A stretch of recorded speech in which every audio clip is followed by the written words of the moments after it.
या चॅप्टर मधला next point किंवा लास्ट पॉइंट आता असेल आपला प्रोबॅबिलिटी ऑफ एन इव्हेंट. आता प्रोबॅबिलिटी ऑफ एन इव्हेंट म्हणजे प्रोबॅबिलिटी कशी काढायची, प्रोबॅबिलिटी म्हणजे काय, ती संभाव्यता कशी काढायची. बरोबर आहे. त्यासाठी फक्त एक फॉर्म्युला आहे, तो फॉर्म्युला तुम्ही लक्षात ठेवणं आवश्यक आहे. झालं. मग आपलं ह्या चॅप्टर मध्ये तुम्हाला लक्षात आलं असेल 1 पॉईंट टॉस केले एन ऑफ एस 2 असतात, 2 पॉईंट टॉस केले एन ऑफ एस 4 असतात, 3 पॉईंट केले 8 असतात, अ डायन म्हणले की 6 असते एन ऑफ एस, 2 डायन म्हणले की 36 असते. ह्या गोष्टी तुम्ही लक्षात ठेवा, मी इथे लिहिलेलं आहे. तर बघा आता प्रोबॅबिलिटी ऑफ एन इव्हेंट याचा फॉर्म्युला आहे पी ऑफ ए. मग तुम्हाला तुमच्या पुस्तकामध्ये सगळे डिटेल मध्ये दिले, तुम्ही ते रीड करून घेऊ शकतात. बरोबर आहे. एस म्हणजे सॅम्पल फेस असते. If the sample face is yes and A is the expected event, then the probability of A is P of A is given by formula. म्हणजे काय याचा फॉर्म्युला P of A म्हणजे काय ते तुम्हाला त्याचा अर्थ दिलेला आहे. तर बघा आता प्रोबॅबिलिटी ऑफ एन इव्हेंट याचा फॉर्म्युला असतो P of A equal to number of sample point in event A. Event A मध्ये किती पॉइंट आहे ते म्हणजे त्याला डिनोट काय करतात, शॉर्टकट मध्ये काय लिहायचं, एन ऑफ ए. खाली formula number of sample point in sample face म्हणजे एकूणच सॅम्पल फेस मध्ये किती संख्या. तुम्हाला मी एक एक्झाम्पल घेतली, तुमच्या लक्षात येईल. फॉर्म्युला मी इथे लिहून ठेवतो. फॉर्म्युला काय आहे आपला बघा, P of A equal to N of A upon N of S. हा आपला प्रोबॅबिलिटी ऑफ एन इव्हेंटचा फॉर्म्युला आहे. बरोबर आहे. त्याच्यावर आपल्याला सर्व शिकायचं आहे. तर आपण ह्याच्यात काय जास्त तुम्हाला माहिती सांगण्यासारखं बहुत काही नाही. तर आपण आता प्रॅक्टिस सेटला सुरुवात करू. Practice set 5.4.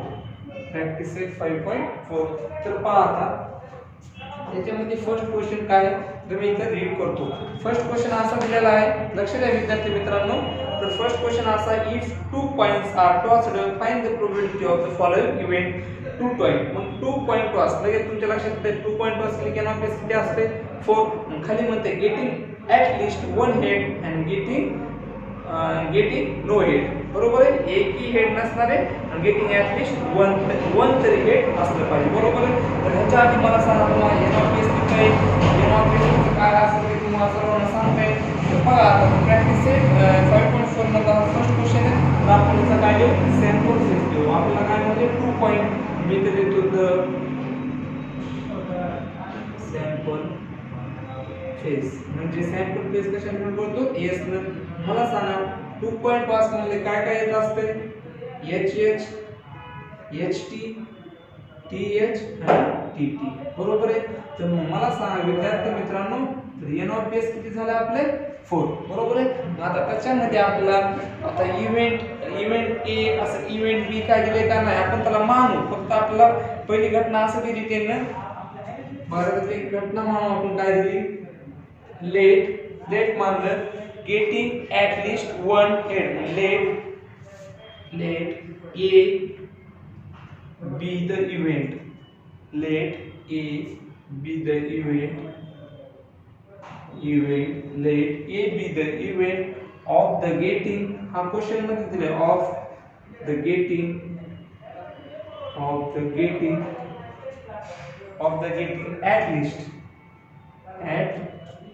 at least 1 head. at least 1 head. बघा हेड, at least 1 head. हे तुम्हाला लिहिणं आवश्यक आहे. लेट आपण ए म्हणजे एक घटना, इव्हेंट म्हणजे काय घटना एक मानली. ए मानलं, बी मानलं, सी मानलं.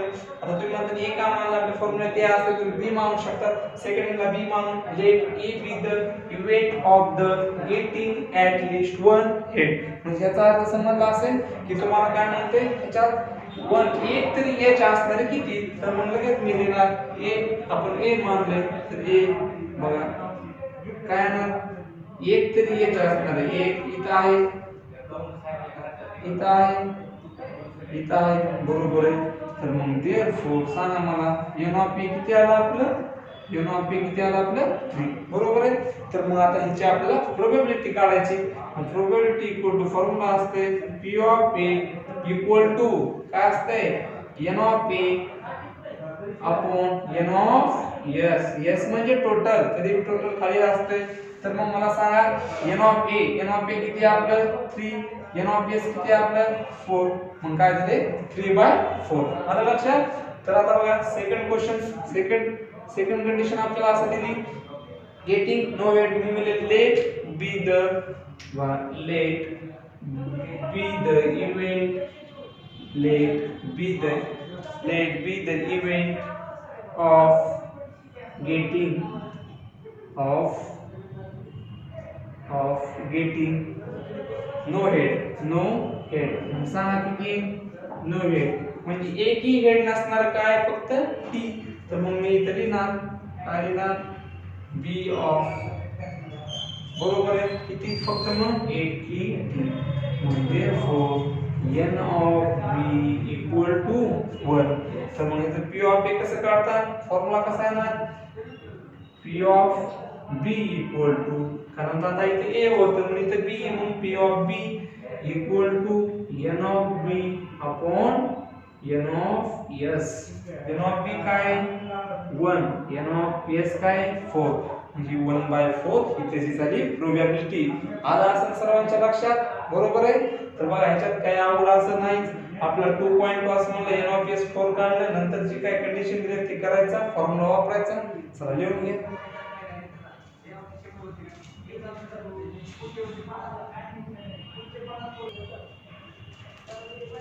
तर पहा लक्ष द्या विद्यार्थी मित्रांनो, तर आपण काय करू, लक्ष द्या बेटांनो मुलांनो इकडे बघा.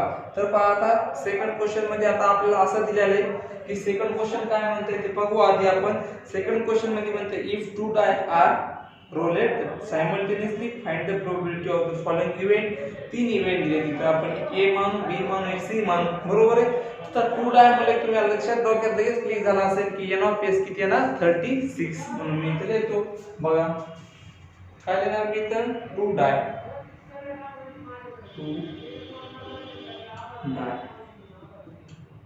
म्हणलं की काय ते बघू. आता इथे लिहितो द सॅम्पल फेस,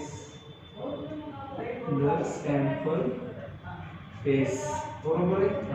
तर मग यस सॅम्पल फेस यस, मग टू डाय म्हणजे कसं असते माहित तुम्हाला 1 1 1 2 1 3 1 4 1 5 1 6, बरोबर आहे. नंतर 2 1 2 2 2 3 2 4 2 5 2 6, बरोबर आहे. 3 1 3 2 3 3 3 4 3 5 3 6, बरोबर आहे. 4 1 4 2 4 3 4 4 4 5 4 6, नंतर 5 1 5 2 5 3 5 4 5 5 5 6, 6 1 6 2 6 3 6 4 6 5 6 6, बरोबर आहे. तर ह्याचा अर्थ मला सांगा आता therefore n of s किती झालं आपलं 36.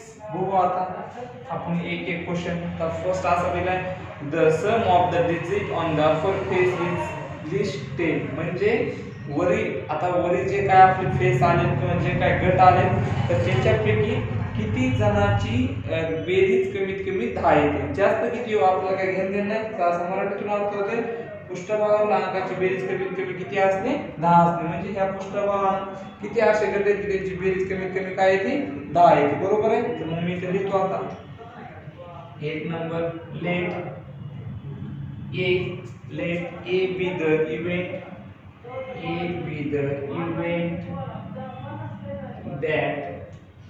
that the sum of तुमचं जे क्वेश्चन दिला मी तेच इथे लिहित आहे. the sum of the digit on the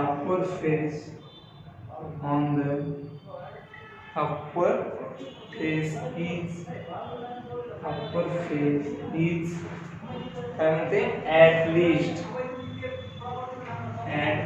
10. बघा मी तुम्हाला कुठलं मी काय बघून लिहिलं नाही, कुठलं काय मी लिहिलं नाही. तुमच्या जे क्वेश्चन मध्ये आहे तुम्ही म्हणता सर एवढा मी वाक्य कसं लिहायचं, काहीच लिहिलं नाही मी. Let A be the event that the sum of the digit on the upper face at least 10.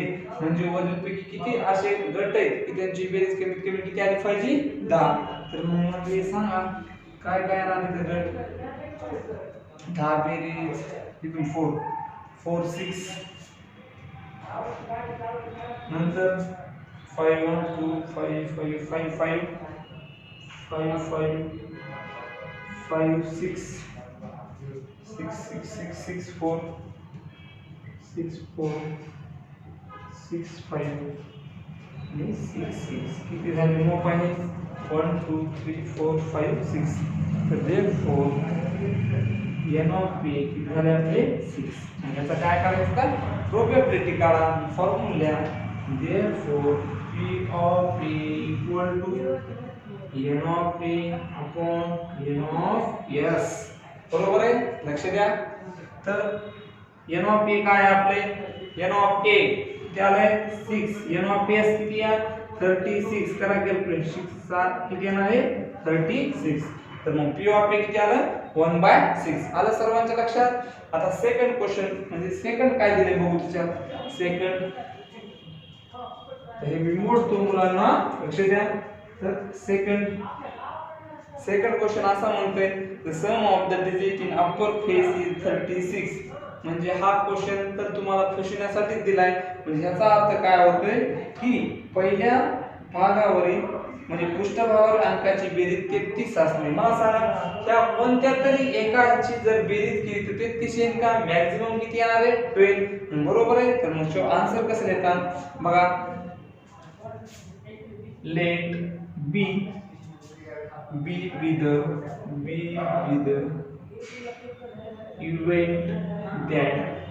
event that तुमच्या जे क्वेश्चन मध्ये लिहिले का क्वेश्चन मध्ये दिले का सेकंड ते ह्याच्या पुढे तुम्ही लिहा. बघा लक्ष द्या त्या क्वेश्चन मध्ये जे आहे तुमचे सेकंड ते ह्याच्या पुढे लिहा. आणि नंतर आपल्याला असं म्हणते मग आता मला सांगा इव्हेंट बी इज इम्पॉसिबल. बरोबर आहे. मग ते काय आहे ना खाली समजा असं लिहू शकता वाक्य लिहू शकता इव्हेंट बी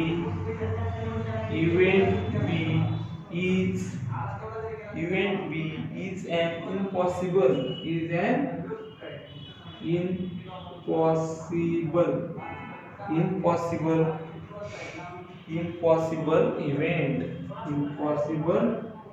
म्हणजे पॉसिबल होणार नाही.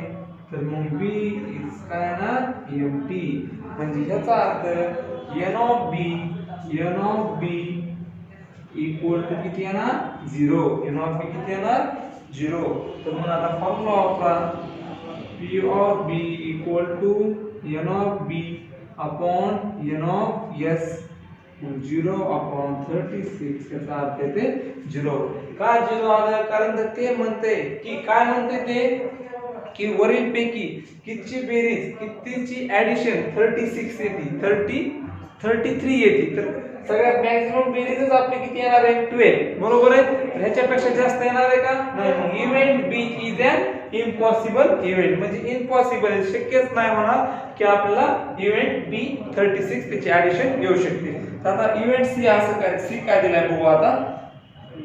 तर the digit on the first die is greater than the digit of second die. बरोबर आहे.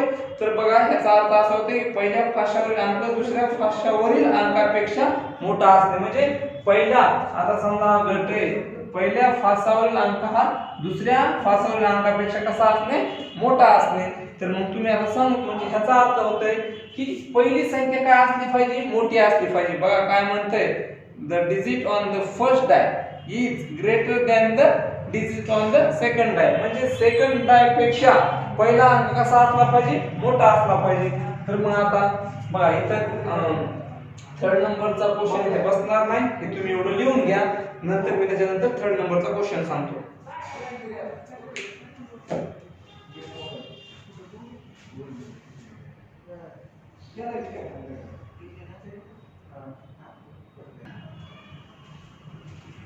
लक्ष द्या. सेकंड क्वेश्चन मध्ये थर्ड क्वेश्चन राहिला होता. थर्ड क्वेश्चन असा आहे, let C be the event that the digit on the first die. First die म्हणजे त्याच्यातला पहिली संख्या first die is greater than the dies on the second die. बरोबर आहे. याचा अर्थ होतोय की पहिल्या फेजची जी काय संख्या आहे का ह्या संख्येपेक्षा कशी असली पाहिजे मोठी. तर मग बघा आता इथं 2, हे 2 ह्याच्यापेक्षा मोठे आहे. इथं बघा हे हे मोठे आहे का ह्या संख्येपेक्षा नाही. तर मग अशा संख्या घ्यायच्या. बरोबर आहे. आता हे चालणार आहे का नाही, हे चालणार आहे नाही, हे चालू शकते, हे चालू शकते, हे चालू शकते का नाही. म्हणजे एवढंच लक्षात ठेवायचं गटामधली पहिली संख्या का दुसऱ्या संख्येपेक्षा कशी असली पाहिजे मोठी असली पाहिजे. एवढं जर तुमच्या लक्षात बसलं. आता मी काय करणार सांगा मग 2 1 बरोबर आहे, 3 1 3 2 नंतर 4 1 4 2 4 3 नंतर 5 1 5 2 5 3 5 4 पुन्हा 6 1 6 2 6 3 6 4 6 5. बस झालं. तर या संख्या मग पाहतात 1 2 3 4 5 6 7 8 9 10 11 12 13 14 15. तर मग किती आले एकूण 15. n of c therefore n of c equal to 15. Formula लिहायचं दिसतंय इथं सर्वांना. बघा इथं फॉर्म्युला लिहितो मी. फॉर्म्युला काय ना आता p of c equal to n of c upon n of s. n of c 15 upon 36. 3 ने डिवाइड करा. 3 5 15 3 1 3 3 2 6 5 upon 12. आपला आन्सर किती आलं 5 upon 10. आलं का सर्वांच्या लक्षात. तर आपले किती प्रॉब्लेम झाले सेकंड प्रॉब्लेम म्हणजे 2 प्रॉब्लेम झाले. प्रॉब्लेम सेट प्रॅक्टिस सेट 5.4 मध्ये. तर त्याच्यातला थर्ड क्वेश्चन लिहून घ्या.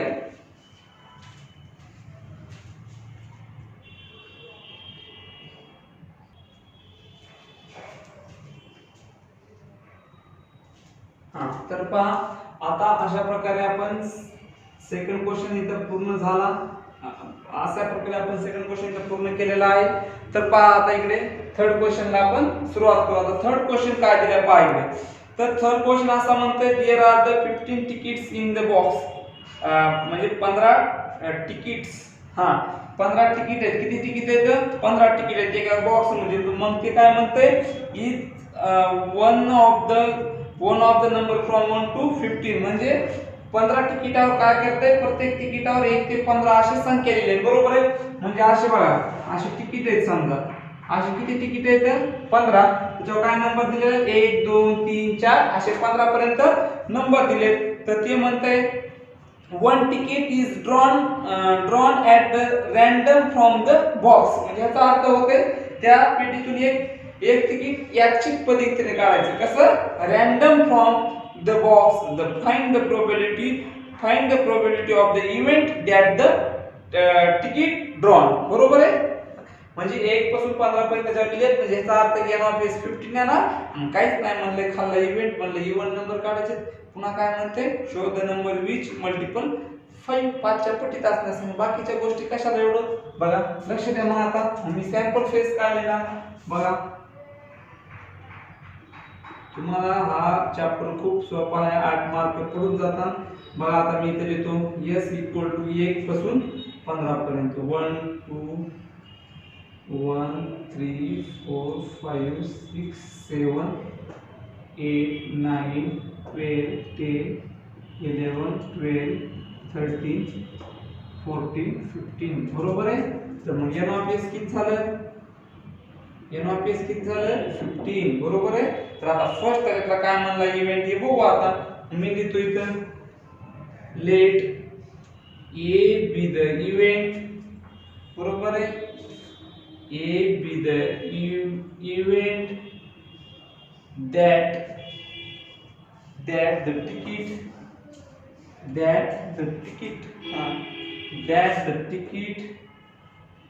that the ticket drawn show drawn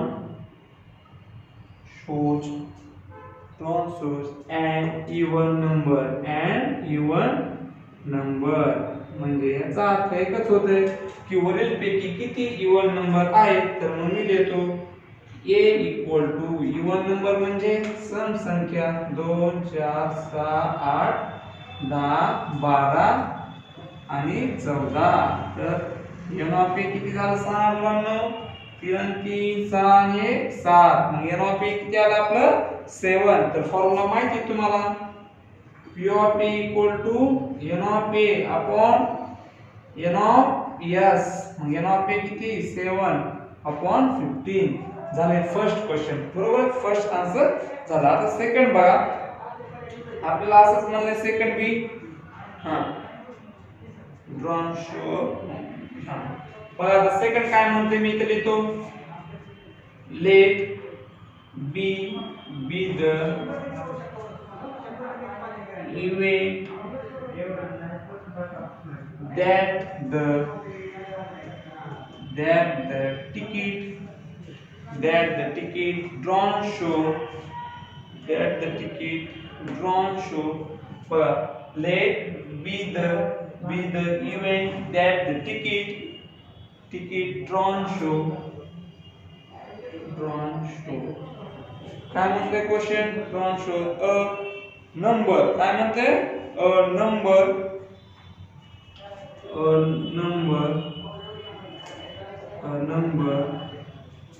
which काय म्हणते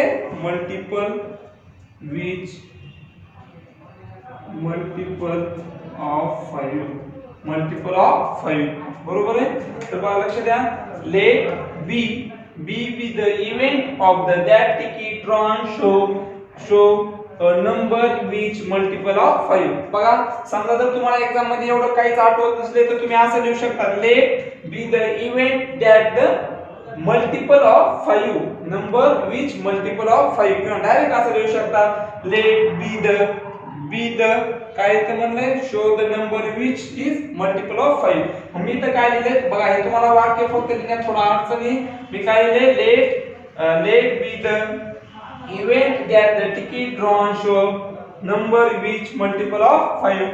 तर मग मला सांगा इथं काय येणार b म्हणजे ह्याचा अर्थ म्हणजे b आलं ह्याचा अर्थ b म्हणजे मल्टिपल ऑफ 5 म्हणजे काय 5 च्या पटीत 5 10 आणि 15 बस तीनच येणार 5 10 15. तर मला सांगा n of b काय झालं n of b किती होणार आपलं 3. n of b काय येणार 3. हां बरोबर आहे. तर आता फॉर्म्युला वापरा p of b equal to n of b upon n of s. n of b किती 3 upon n of s किती 15. 3 1 3 3 5 15 बरोबर आहे. तर पहा तुम्हाला समजला असेल क्वेश्चन. ह्या क्वेश्चन मध्ये थोडी गडबड झाली असं मला वाटते थोडं सांगण्यात फक्त काय नाही वर्डिंग लिहायचे आपल्याला बरोबर आहे. तर याच्यात काहीच अवघड नाही. असं प्रॅक्टिस सेट आपण 5.4 मध्ये 3 क्वेश्चन घेतले आहेत. तर उद्याच्या लेक्चर मध्ये आपण राहिलेले 2 क्वेश्चन घेऊ. आता आपल्या इथं चॅप्टर पूर्ण कंप्लीट होईल. तर तुम्ही सांगितलेला होमवर्क करत चला ग्रुपवर टाका. आपला हे चॅप्टर म्हणजे आता उद्याच्या लेक्चर मध्ये संपणार आहे. तर फक्त ह्याच्यात 2 प्रॉब्लेम राहिलेले आहेत. तुम्ही एवढं लिहून घ्या. आपण उद्याच्या लेक्चर मध्ये भेटू. धन्यवाद.